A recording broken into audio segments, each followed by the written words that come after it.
Préambule sur Tartaria, un monde uni. Selma Lagerlöf, un écrivain suédois qui était très certainement un membre de l'État profond, comme l'en atteste son prix Nobel de littérature en 1909, nous disait que la culture, c'est ce qu'il reste une fois que l'on a tout oublié. C'est avec l'idée d'oublier que vous avez des connaissances, que vous devez aborder ces nouveaux récits audio de déprogrammation que nous vous proposons. Contrairement aux épisodes précédents où l'ouverture d'esprit liée à votre imaginaire était les vertus cardinales pour accepter ce que nous vous narrions, cette fois, c'est en fermant votre esprit aux jalons historiques que les fausses élites ont construits pour que vous consentiez à valider leur version de l'histoire qu'il va falloir se diriger. L'histoire que nous connaissons de notre monde est totalement fausse. Dans cette histoire avec laquelle nous avons tous grandi, les réalités sont devenues des mythes et les mythes des réalités. Cette fausse histoire, comme toujours, n'a pour but que d'orienter et de soumettre les populations en fonction des besoins inhérents des élites. À aucun moment, l'histoire qui nous a été contée a eu pour but de nous transmettre le célèbre devoir de mémoire. Encore un narratif permettant aux bergers élitistes de garder le troupeau dans son enclos de fausseté. L'histoire que nous allons vous narrer cette fois est l'histoire cachée de la Grande Tartaria. Ceux qui ont écouté nos précédentes chroniques sur les mondes derrière les murs de glace ont déjà dû entendre tintinabuler le nom de Tartaria. La Grande Tartaria n'est autre que notre véritable histoire, disparue de nos manuels par les gardiens de notre monde carcéral. Difficile de donner une date de commencement, mais nous avons des cartes qui attestent d'un monde uni et sans le mur de glace datant du XVe ou XVIe siècle. Quant à la date de fin, elle se situerait autour de la Grande Guerre dont nous avons parlé précédemment, qui eut lieu autour du XVIIIe siècle. Nous savons aussi que le vrai Vladimir Poutine aurait été exécuté en 2010, suite à quoi les archives sur Tartaria ont été déclassifiées en 2013. Déclassification qui fut totalement passée sous silence par les médias et les États, et qui, comme à chaque fois qu'une menace apparaît, pouvant faire vaciller l'hégémonie des élites, fut transformée en une théorie de la conspiration, permettant aux historiens de l'État profond de clamer haut et fort « On ne remet pas en question l'histoire ».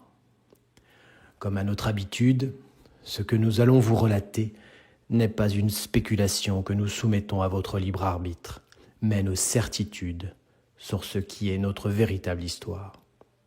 En nos prénoms d'êtres vivants, humains vivants, Cyril, Pascal, Morgane et Capucine, et non en tant que fiduciaires du nom en lettres majuscules, par lequel les sociétés privées nommées États et leurs institutions agissent contre notre humanité.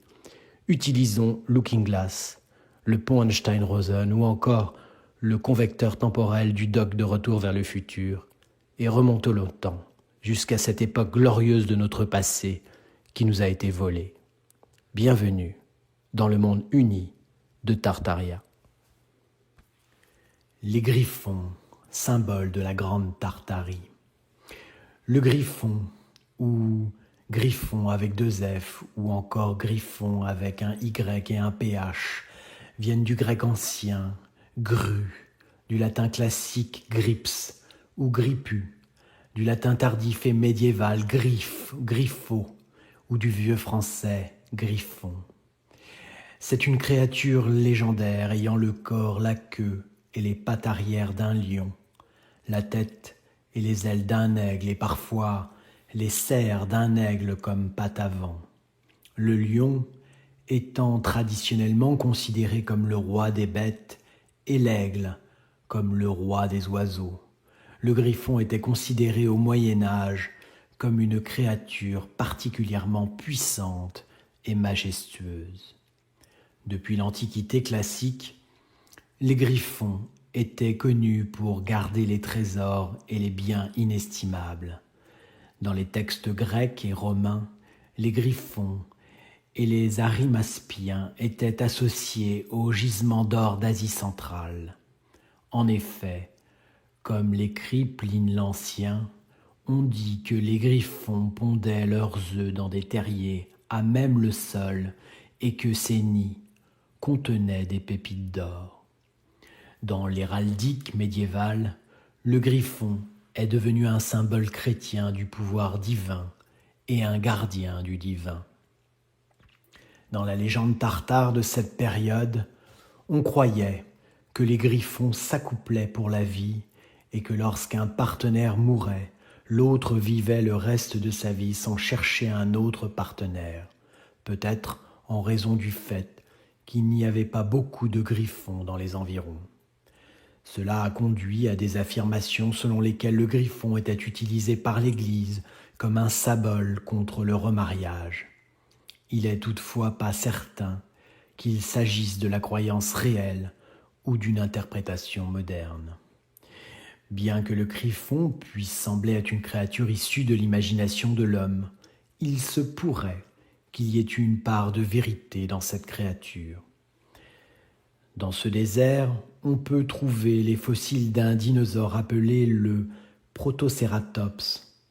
Comme ses ossements, en particulier le crâne qui possède un bec semblable à celui d'un oiseau, ont été exposés sur le sol du désert, les anciens observateurs ont pu les interpréter comme la preuve qu'une telle créature hybride vivait autrefois dans le désert. Pourtant, il a été démontré que les historiens de griffons existaient avant même le développement de la route de la soie. Il est intéressant de noter qu'il existe plusieurs créatures hybrides similaires aux griffons. Par exemple, le Lamatsu était une créature mythique assyrienne qui avait la tête d'un homme, le corps d'un lion ou d'un taureau et les ailes d'un aigle. C'est également ce à quoi ressemblait le grand sphinx original d'Égypte. Selon les références bibliques, ces 4 visages d'animaux représentent les 4 domaines de la domination de Dieu. L'homme représente l'humanité, le lion, les animaux sauvages, le bœuf, les animaux domestiques, et l'aigle, les oiseaux. Ces 4 créatures apparaissent pour la première fois ensemble dans le contexte judéo-chrétien dans le livre d'Ézéchiel, probablement écrit aux alentours du IIIe siècle avant notre ère. Dans le chapitre 1, le prophète rencontre des êtres fantastiques dans les cieux. Pour ce qui est de la ressemblance de leur visage, ils avaient tous les 4 un visage d'homme et un visage de lion à droite, et tous les 4 un visage de bœuf à gauche. Tous les 4 avaient aussi un visage d'aigle. La reine Khalifa régnait sur l'île de Californie avec des griffons qu'elle nourrissait de chair humaine pour éloigner les envahisseurs espagnols. Elle aurait commandé une flotte de navires avec lesquels elle régnait et maintenait la paix dans les terres et les îles environnantes, y compris Bahia et Hawaï.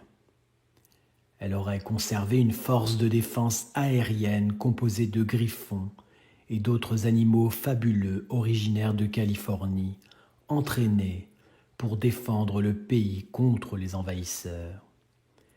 On dit même qu'elle nourrissait ses griffons de chair masculine pour repousser les envahisseurs espagnols masculins, les conquistadors.